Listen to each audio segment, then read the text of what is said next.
हरे कृष्णा, राधे राधे। कैसे हैं आप सब लोग? आप सभी का स्वागत है आपका अपने चैनल कृष्णा विथ हेमा में।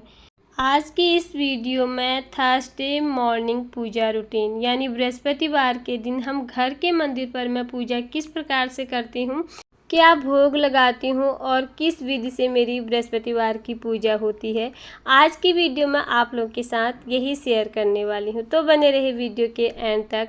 यहाँ पर सबसे पहले मेरे घर पर है लड्डू गोपाल। मैंने उन्हें जगा लिया है। सबसे पहले उन्हें जल मैंने पिला लिया है और मंदिर के जो बर्तन है वो पहले धो लिए हैं।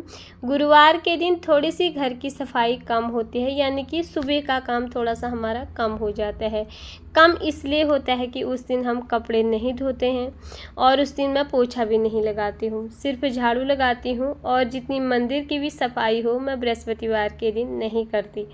तो थोड़ा से घर के काम कम होने के कारण उस दिन हमारा पूजा का रूटीन होता है थोड़ा सा बदल जाता है। इस दिन पूजा में ज़्यादा टाइम लग जाता है। तो इस दिन भगवान जी का जो अभिषेक होता है वो पीले चंदन या जल में थोड़ा सा हल्दी डालकर या तिल डालकर हम स्नान कराते हैं।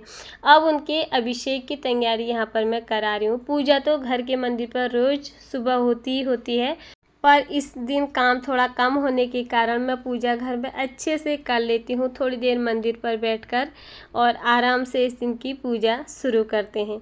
तो यहाँ पर मैंने पात्र में स्वास्तिक बनाया और जितने भी मूर्ति विग्रह हैं सबका अभिषेक कराऊंगी इसी पात्र में। इसी पात्र में सबसे पहले गणेश जी, भगवान विष्णु नारायण जी, माता लक्ष्मी का, और उसके बाद घर पर है लड्डू गोपाल जी उनका। अब उनको आज के दिन मैं अभिषेक किस प्रकार से कराती हूँ ये भी आपको बताऊंगी। जो शंख होता है, छोटा वाला शंख, उसमें थोड़ा सा जल भर के इसी से हम आज के दिन भगवान लक्ष्मी नारायण जी का अभिषेक कराएंगे। सबसे पहले भगवान श्री गणेश जी का, उसके बाद भगवान लक्ष्मी नारायण जी का। तो शंख में जल भरकर इस तरह से अभिषेक कराऊंगी। जल में थोड़ा सा मैंने डाल लिया है चंदन पाउडर। आप इसमें हल्दी पाउडर भी डाल सकते हैं, पर गर्मियों का मौसम है इसलिए मैंने चंदन पाउडर डाल दिया। थोड़ा सा गुलाब जल डाल दिया। यहाँ पर अच्छे से सभी भगवान जी का हम अभिषेक कराएंगे। छोटे लाला का हम आपकी सेवा नित्य प्रतिदिन आपको दिखाते हूँ वीडियो में। और तो आज मैंने सभी का दर्शन आपको कराया और सभी को एक ही साथ मैंने स्नान करा लिया है। अब मंदिर पर हम पीले रंग का वस्त्र बिछा लेंगे, क्योंकि बृहस्पतिवार के दिन पीले रंग का अधिक महत्व होता है। तो हमने पीले रंग का वस्त्र बिछा लिया मंदिर में। अब यहाँ पर और नीचे से थोड़ा सा फूलों का आसन दिया और इस तरह से मूर्ति विग्रह जो है उनको विराजमान कर दिया। गुरुवार का जो दिन होता है उसमें भगवान विष्णु जी के साथ साथ सत्यनारायण जी की पूजा और केले के वृक्ष की पूजा, माता तुलसी की पूजा का विशेष महत्व है। इस दिन हमने तुलसी माता पर 1 लोटा जल समर्पित करके उनकी परिक्रमा लगा ली है और दीपक प्रज्वलित नहीं किया। वो इसलिए बहुत ही हवा चल रही थी बाहर और आंधी तूफान हो रहा है। अब शाम को तुलसी माता के सामने हम दीपक प्रज्वलित करेंगे। और इस दिन देहलीज पूजन का भी विशेष महत्व होता है। बृहस्पतिवार के दिन अगर आप देहलीज पूजन रोज करते हैं तो अच्छी बात है, बहुत ही अच्छा है। अगर बृहस्पतिवार, शुक्रवार को देहलीज पूजन करने से माता लक्ष्मी बहुत प्रसन्न होती हैं। लड्डू गोपाल जी को भी हमने पीले रंग के वस्त्र पहना लिए हैं। बृहस्पतिवार का दिन है तो पीले रंग का अधिक महत्व है। बृहस्पतिवार के दिन पीले रंग का अधिक महत्व होने के कारण हमने लड्डू गोपाल जी को भी, दोनों लालाओं को यहाँ पर पीले रंग की पोशाक पहना देंगे। और कोशिश करती हूँ कि बृहस्पतिवार के दिन मैं भी पीले रंग से मिलते जुलते ही कलर पहनूं। तो यहाँ पर दोनों लालाओं को भी हमने मंदिर पर विराजमान कर लिया। सबसे पहले भगवान श्री गणेश जी का हम तिलक कर देंगे और फिर लक्ष्मी नारायण जी का, फिर लड्डू गोपाल जी का। इस तरह से हम सभी मूर्ति विग्रहों का तिलक कर देते हैं। गुरुवार के दिन यानी बृहस्पतिवार के दिन आप चाहे तो भगवान विष्णु नारायण जी को, माता लक्ष्मी को और लड्डू गोपाल जी को, अगर आपके घर पे इनकी मूर्ति विग्रह है तो आप इन्हें हल्दी से भी तिलक कर सकते हैं।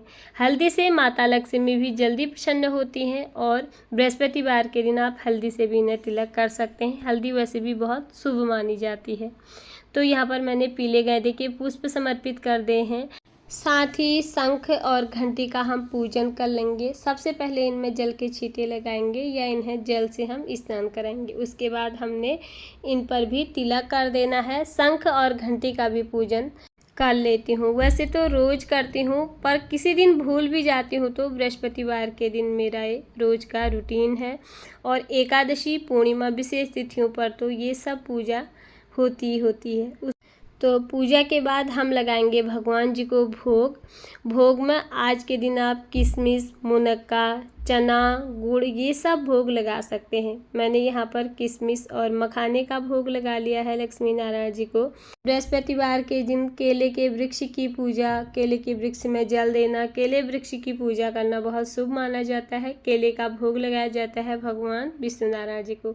छोटा वाला जो शंख है जिससे भगवान जी का अभिषेक कराया जाता है, उसमें भी मैंने जल भर कर रख लिया है। एक होता है बजाने वाला शंख और एक होता है भगवान जी का अभिषेक वाला शंख। जो बजाने वाला शंख है उससे भगवान जी का अभिषेक नहीं किया जाता है। और कभी भी जो शंख होते हैं मंदिर में वो कभी भी नीचे नहीं रखे जाते। शंख के नीचे हमें बर्तन रख के फिर शंखों को उसमें विराजमान करना होता है। यहाँ पर बृहस्पतिवार के दिन चना और गुड़ इसका भोग लगाती हूँ। विशेष रूप से चना और गुड़ का भोग मैंने लगा लिया है। भोग में थोड़ा सा तुलसी पत्र डाल दिया है। केले का भोग आप लगा सकते हैं बृहस्पतिवार के दिन। केले की वृक्ष की पूजा करना, केले का भोग लगाना बहुत शुभ माना जाता है। इसी के साथ ही किशमिश, मुनक्का जो भी आपके पास हो उसका आप भोग लगा सकते हैं। इस विधि से आप पूजा कर सकते हैं बृहस्पतिवार के दिन। भोग लगाने के बाद रोज़ की तरह भगवान जी की हम यहाँ पर प्रेम पूर्वक आरती उतारेंगे। आरती कभी भी भगवान जी को भोग लगाने के बाद ही उतारी जाती है और पहले भगवान जी को भोग लगाती हूँ फिर उनकी आरती उतारती हूँ। इसी प्रकार से होती है मेरी बृहस्पतिवार की पूजा। उसके बाद करती हूँ दहलीज पूजन, या पूजा से पहले या आप पूजा के बाद भी कर सकते हैं। सुबह नहीं किया जिस दिन उस दिन शाम को कर लेती हूँ। तो सुबह आज जल्दी पूजा हो गई थी। इसी के साथ एक स्वास्तिक बना लूँगी, एक दीपक प्रज्वलित कर लूँगी। बहुत सरल विधि से करती हूँ।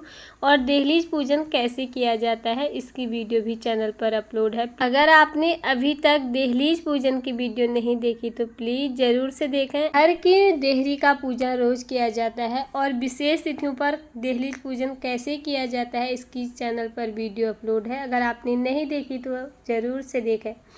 तो यहाँ पर लड्डू गोपाल जी को सुबह का भोग लगाऊंगी। 2 मैंने केले काट लिए हैं और गुनगुना दूध का आज भोग लगाऊंगी। आज बृहस्पतिवार का दिन है तो लड्डू गोपाल जी को भी मैं केले का ही भोग लगाने वाली हूँ।